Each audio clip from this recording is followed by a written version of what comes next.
Hi friends, అందరూ బాగున్నారా?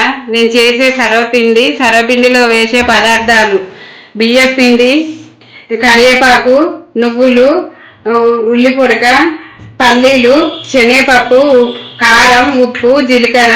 పిండిలో అన్ని కలుపుతున్నానండి. జీలకర్ర, శనగపప్పు, కారం, ఉప్పు, పల్లీలు, నువ్వులు, కరివేపాకు, ఉల్లాకు అన్నీ కలిపి పిండి పిసుక్కోవాలండి. ఇప్పుడు పిండి పిసుకుతున్నానండి.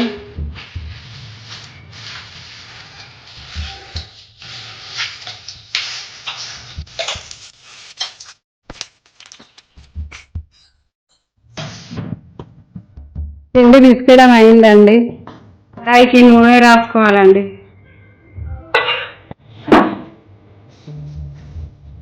ముద్ద చేసి దీనికి కొట్టుకోవాలి సర్వపిండి.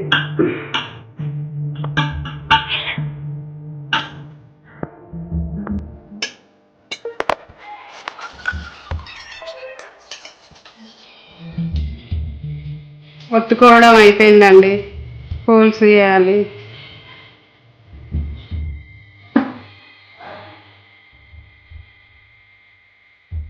కొంచెం నూనె వేసుకోవాలండి.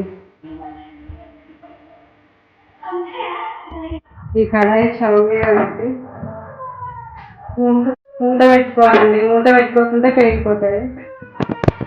10 నిమిషాలు దించేయాలండి. 10 నిమిషాలు అయిందండి. మూత తీసిన సర్వపిండి అయిందండి. Wow, super! సర్వపిండి అయింది, రెడీ.